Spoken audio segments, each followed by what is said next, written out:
देख रहे हैं विमर्श न्यूज और मैं हूं आपके साथ प्रिया शर्मा। पेश है दिन भर की 10 बड़ी खबरें। हेरात शहर में सड़कों पर उतरी महिलाएं और महिलाओं ने तालिबान पर चैलेंज करती नजर आ रही हैं और महिलाओं ने तालिबान से शिक्षा और रोजगार की मांग कर रही हैं। अफगानिस्तान पर कब्जे के बाद मुल्क में हर तरफ खौफ का माहौल है।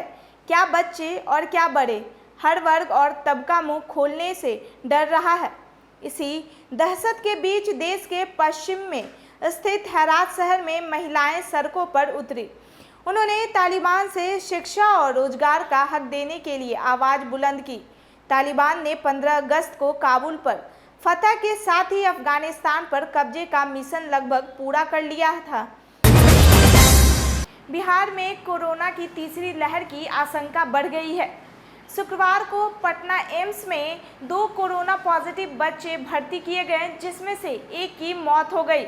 बताया जा रहा है कि पटना एम्स में भारत के गोसाई टोला की रहने वाली कोरोना संक्रमित बच्ची की मौत हो गई है। बीते दिन महज 4 साल की एक और बच्ची सिया कुमारी को एम्स में भर्ती कराया गया है। सिया बिहार के छपरा जिले के मिर्जापुर गांव की रहने वाली है। इसका इलाज पहले एक प्राइवेट हॉस्पिटल में चल रहा था। वहां से रेफर होने के बाद सिया को एम्स में लाकर भर्ती कराया गया। झारखंड विधानसभा में नमाज पढ़ने के लिए एक खास कमरा आवंटित करने के आदेश पर विवाद शुरू हो गया। शुक्रवार को विधानसभा सचिवालय ने आदेश जारी कर कहा कि रूम नंबर 348 को नमाज कक्ष के लिए आवंटित किया जाता है। अब बीजेपी ने इस आदेश पर सवाल उठाते हुए मांग की है कि बहुसंख्यक विधायकों की भावना का ख्याल रखते हुए विभाग सभा में मंदिर का निर्माण हो। हालांकि जीएमएम जो कि इस वक्त झारखंड में सरकार चला रही है, उसका कहना है कि ये व्यवस्था पुरानी है। पैरालंपिक में भारत के खिलाड़ी कमाल कर रहे हैं। भारत ने अब तक 4 गोल्ड मेडल जीता है। बता दें, बैडमिंटन खिलाड़ी प्रमोद भगत ने ब्रिटेन को हराकर यह गोल्ड मेडल जीता है। दरअसल भारत ने अब तक कुल 17 मेडल जीत लिया है। भारत के तीरंदाज हरविंदर सिंह ने शानदार प्रदर्शन करते हुए टोक्यो पैरालंपिक में ब्रॉन्ज मेडल जीता। यह तीरंदाजी में भारत का पैरालंपिक का अब तक का पहला मेडल है। इसी के साथ भारत के नाम टोक्यो पैरालंपिक गेम्स में कुल 17 मेडल हो गए हैं। बंगाल की मुख्यमंत्री ममता बनर्जी का विधानसभा में जाने का रास्ता साफ हो गया है। बता दें, ममता बनर्जी भवानीपुर से चुनाव लड़ रही हैं। उन्हीं के पार्टी के विधायक शोभन देव चटर्जी ने खाली की थी। चुनाव आयोग ने पश्चिम बंगाल में उपचुनाव की तारीख का ऐलान कर दिया है।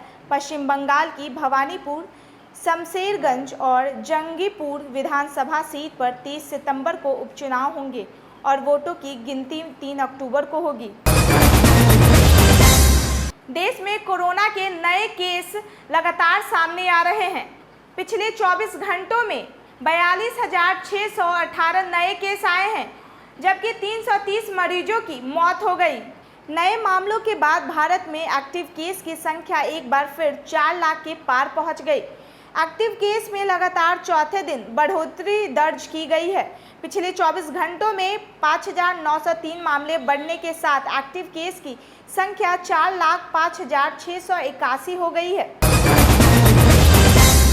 इस वक्त की एक बड़ी खबर बिहार के पूर्वी चंपारण से आ रही है, जहां संदिग्ध स्थिति में एक ही परिवार के 5 बच्चों की मौत हो गई और उस मौत के बाद प्रशासन ने उनके घर को सील कर दिया। घटना मुफस्सिल थाना क्षेत्र के सिरसा कॉलोनी की है। बताया जा रहा है कि गांव के राकेश प्रसाद कुशवाहा के घर में संदिग्ध स्थिति में लगातार 5 बच्चों की मौत हो गई है। राजधानी पटना में लुटेरों को पकड़ने के लिए गाड़ी का पीछा कर रही पुलिस का वैन की एक्सीडेंट हो गया। इस हादसे में पुलिस का 2 गाड़ी क्षतिग्रस्त हो गया। एक्सीडेंट में थानेदार और 4 पुलिस वालों को गंभीर चोटें आई हैं। सभी जख्मी पुलिसकर्मियों को इलाज के लिए नजदीकी हॉस्पिटल में भर्ती कराया गया है। बिहटा में अपराधी का पीछा करने के दौरान पुलिस गाड़ी रोड एक्सीडेंट का शिकार हो गई है। इस वक्त की एक बड़ी खबर बिहार के मधेपुरा जिले से आ रही है, जहां सेप्टिक टैंक निर्माण कार्य में लगे 4 मजदूरों की मौत हो गई। घटना मधेपुरा जिले के उदाकिशुनगंज प्रखंड के शिवनवारा की है। मिली जानकारी के अनुसार सेप्टिक टैंक निर्माण कार्य में लगे 4 मजदूरों की मौके पर ही मौत हो गई। बताया जा रहा है कि चारों की मौत करंट लगने की वजह से हुई है। उत्तर प्रदेश में रहस्यमयी बुखार से पिछले 10 दिनों में 65 लोगों की मौत हो गई। बता दें, यूपी के फिरोजाबाद और उसके आसपास में डेंगू जैसे बुखार से भी काफी मौतें हो रही हैं। बता दें, 200 से ज्यादा बच्चे अस्पताल में भर्ती हैं। उत्तर प्रदेश के फिरोजाबाद और उसके आसपास के इलाकों में तेज बुखार और शरीर दर्द की शिकायत की अजीब बीमारी फैल रही है। इस बीमारी के चपेट में अधिकांश बच्चे आ रहे हैं।